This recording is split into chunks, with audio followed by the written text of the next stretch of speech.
Yo, what's going on guys? Arekkz here. Welcome back to another video for Monster Hunter Rise. In fact, just Monster Hunter in general. It's Monday, which is now officially the best day of the week. Why is Monday the best day of the week? Well, let me tell you. It's because... That's right, we're back with another episode of Monster Hunter Monday, your Monster Hunter show for all things Monster Hunter. We've got some fun stuff to talk about today, but as I always like to do at the very beginning, as your reminder, if you want to get involved in any aspect of this show, don't forget, in the description box down below is the link to the Arekkz Gaming Discord. You can join up there, and we have channels for your mix sets, for your video clips, for all the exciting stuff that you want to share. So, make sure you jump over. Also, if you're just looking for people to hunt with, it's a great place to be a part of the community. So, hope to see you guys there, but we're back, it's Monster Hunter Monday, so let's go! Now, for the news this week, hot off the press, we have two new exciting things to talk about. Firstly, for those of you looking forward to the upcoming update, we now have a date for the stream. Capcom posted on Twitter last Friday saying that the Monster Hunter digital event is happening this week on April the 27th. If you're in the UK, that is at 3 PM. If you're in America, that is 7 AM PDT. And everywhere else, you can run it through a time comparison website. They said that you want to tune into this for news on the first free Monster Hunter Rise update, version 2.0, featuring Chameleos, Apex Rathalos, and much more, as well as the latest info on Monster Hunter Stories 2. I've got to say, I'm also very happy that alongside Monster Hunter Rise, they are also rolling out the Monster Hunter Stories 2 marketing campaign. It is fantastic to see more from that game, and I cannot wait. Also, for those of you that want to prepare and make sure you have enough storage on your system, they did say that heads up, hunters, the required space for installing Monster Hunter Rise version 2.0 is approximately 0.9 gigabytes. However, if this is your first time updating the game, then in actual fact, the required space will be approximately 1.5 gigabytes. So keep that in mind. And then, moving on from there, an update on the melding issue. In the previous news, we of course spoke about the fact that Capcom had acknowledged there was an issue with the melding. They have now gone on to say it will be fixed in version 2.0. They have said, we confirmed a bug for some players when using the melding pot. This will be fixed in version 2.0, which will release at the end of April. Please note that the game was not designed to turn out the same specific talisman based on your saved data. We apologise for the inconvenience, please wait until version 2.0 patch. So for everybody worrying about the charm tables, that was not in actual fact meant to be. So following this, it should be a lot better. So all I will say is, in the meantime, if you are getting shafted, not getting great talisman, maybe just hold on, wait until the update, and then start melding again.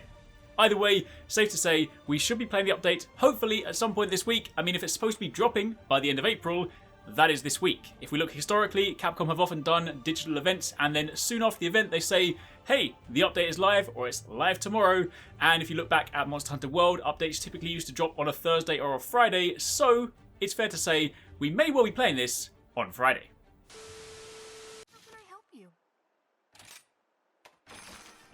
Would you like? Here comes the money. Here we go. Money talk. Here comes the money. Money, money, money. Dollar, dollar. Now, for your handy tip of the week. In fact, this week I have two tips for you. One of them is a handy in-game tip. Another one is for those of you guys looking to submit things for this show. Or just share things on social media. Just share things with your friends. It's super handy. So, starting off at number one, paw print stamps. If you want to be making some weapons like this, some of these are very cool weapons, and you are running low or you are completely out of paw print stamps, there is a handy way to make gathering these incredibly easy. First things first, you will need 2 gathering palicos. Make sure that they are at least level 20, so they have Pilfer unlocked, and then take them with you on a quest. Once you've embarked on the quest, you then want to go and find the Arekkzes, the pesky cats out there, and you want to initiate combat with them. Make sure you hit them first, but then leave your cats to do the rest. Make sure you also activate the Felvine because it makes them use their abilities more frequently, and in doing so, your cats will then pilfer from the Arekkzes. So kind of like stealing from the thieves. Sometimes if you're lucky, they may also drop us shinies, but once this is all done, go to your rewards at the end, and you should have had the paw print stamps pilfered for you, so it makes your life incredibly easy. However, on top of that, if you want to submit clips either for this show or you just want to share them with your friends, don't forget you do not have to just go and post them directly to Twitter. What you can do, when you go to share your clips from your Nintendo Switch, you can go send to Smart Device, and in doing so, this will open up a QR code You can then bring up the camera on your phone. I have an iPhone, obviously this will also work on Android. You then scan that, you'll connect to a local network for your Nintendo Switch. You will then get a second QR code that pops up once you're connected. Scanning this will then allow you to open that video clip in your phone's browser. Keep in mind, if you're an iPhone, this doesn't seem to work very well in Chrome or Edge, so use Safari. But once you've done that, you can then go and download the clip on your phone, and from there, you can post it wherever you want. But again, if you want to get involved in the Monster Hunter Monday stuff, then you can go over to the Discord on your phone and post your clips right here.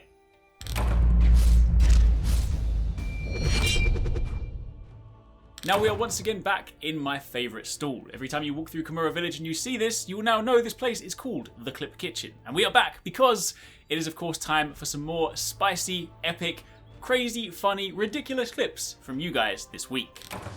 In this very first clip from Bad Bosco, aka Ethan Evo, on the Discord, first things first, I'm pretty sure he recorded this using a Game Boy Advance. I don't know what happened to the clip quality, but that aside, he decides to hit Almudron so hard that he quite literally breaks him.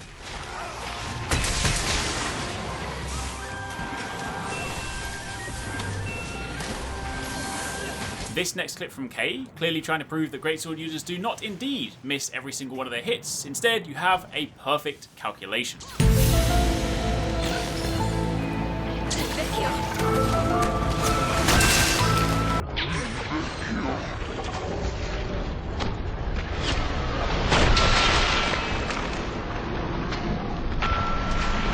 Ben Boy Advance falls victim to Rathalos' double bluff. Now in this next clip from Bob Rockino, this is fantastic use of a perfectly positioned wirebug platforming. This, I commend you, sir. This is for the wirebug pros out there.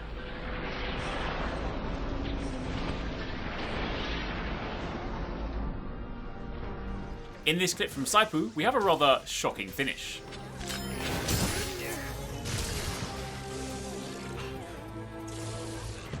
In this next clip from MLA, Tetranodon clearly has his own plans after initiating the Mounted Punisher.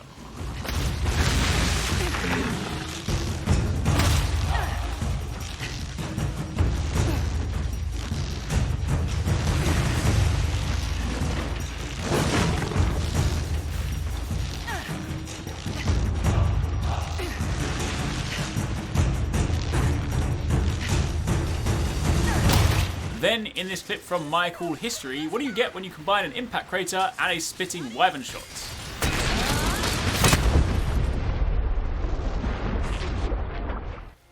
Numi has clearly been learning from Saipu with another double knockdown.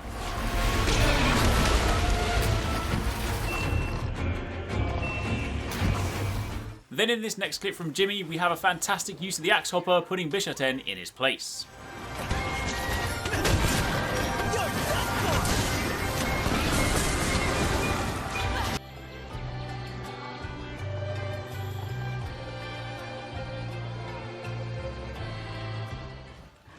Whoops, Barioth is broken again.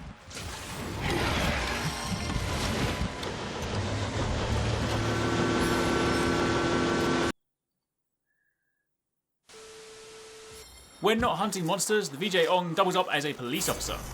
Freeze!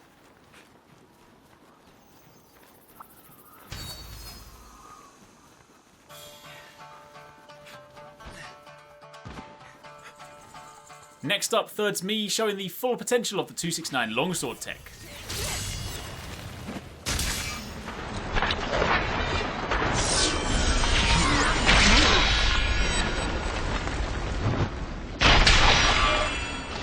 And Tony Hollander going for the home run.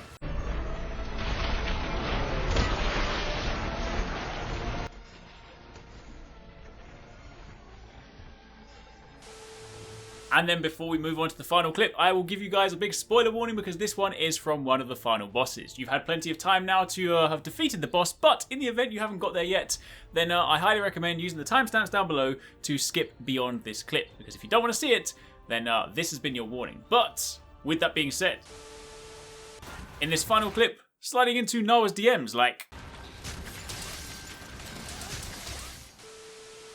Now we are once again taking a quick stop in Kagero's market for a quick stock reminder. For those of you that were asking if we will ever be restocking some of the Monster Bites, they are on sale again today. They went incredibly quickly last time, so if you want to grab them, the link to the endgame website is in the description box down below.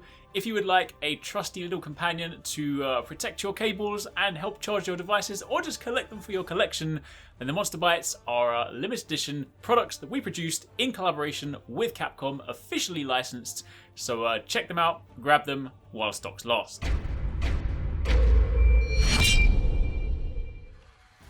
Now in this week's Monster Highlight, we are talking about Gosharag, another new monster introduced in Monster Hunter Rise and one of my personal favourite new monsters. An incredibly cool design, actually based off of the Namahage yokai from Japanese folklore.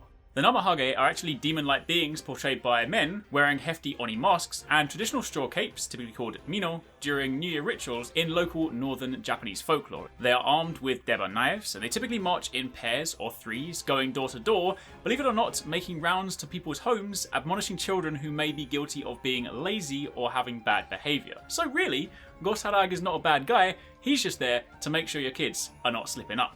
That being said, in-game he is referred to as the Limb Reaper. Gosharag's body is covered in a coat of shaggy white and brown fur, whilst its face and legs are covered in thick, somewhat scaly armour, and this armour is normally a pale blue, but may turn red if Gosharag is riled up.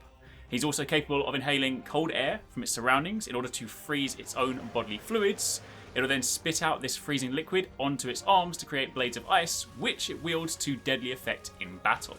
It can also exert force after planting the blade into the ground, shatter it from its arm and send it flying towards hunters, and it's capable of expelling those fluids in a icy blast.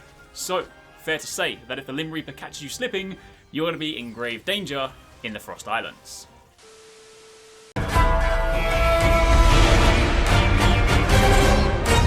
Who's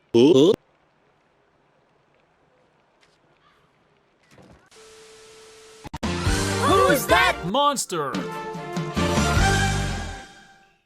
We'll reveal the answers at the end of the episode. Now this week we are once again taking a step into the world of Monster Hunter Stories 2, giving you guys a little information snippet about an aspect of the game. Another game that is incredibly exciting coming out later on this year, and today we're talking about one of the villages, one of the places we'll visit, called Mahana Village. Mahana Village is the central village of Hakolo Island. This is actually your hometown, and Red, who is your grandfather, also once called this his home. Your grandfather passed away years ago, and in order to discover the truth of the mysterious happenings, he devoted his entire life to travelling around the world with his monstie, the Guardian Ratha. But in between adventures, he spent his time here in Mahana Village. In this area, you'll meet the Chief Gara, Kana, and other riders, and much like the town in the first game, this will also be a place for you to craft armour and weapons, and to see your growing monstie buddies. Wooden huts, thatched straw roofs, and vast bodies of ocean as far as the eye can see, it truly is an island paradise. The central town area even features this rather striking Rathalos piece, this sort of a statue, monolith, however you want to describe it, surrounding this rather mysterious glowing orb. Mahana Village is just one of the many places you can look forward to exploring the game, and we'll of course be diving deeper into other locales in future episodes. Now, welcome to another new segment which we're calling Monster Hunter History, giving you a chance to catch up on all things Monster Hunter. This show is all about Monster Hunter, believe it or not, it's in the title, and we talk about everything ranging from games, history, lore, fun things, basically everything Monster Hunter. So, for those of you that are newer to the franchise, perhaps you just joined in World, perhaps you joined in Rise, and wanted to know where this fantastic franchise came from, let me tell you a story.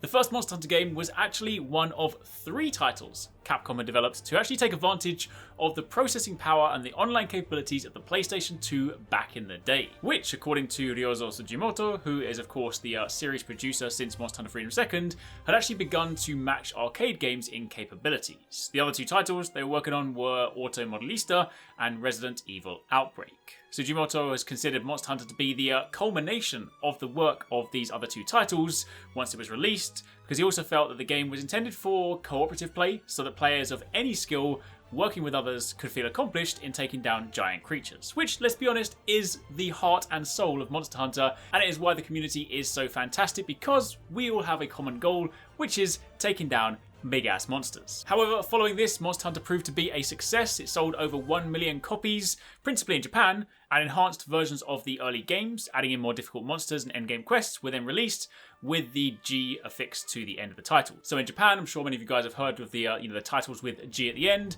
However, over in the West, initially the Western versions had the Freedom moniker added to them, hence things like Freedom Second, Freedom Unite, that kind of thing.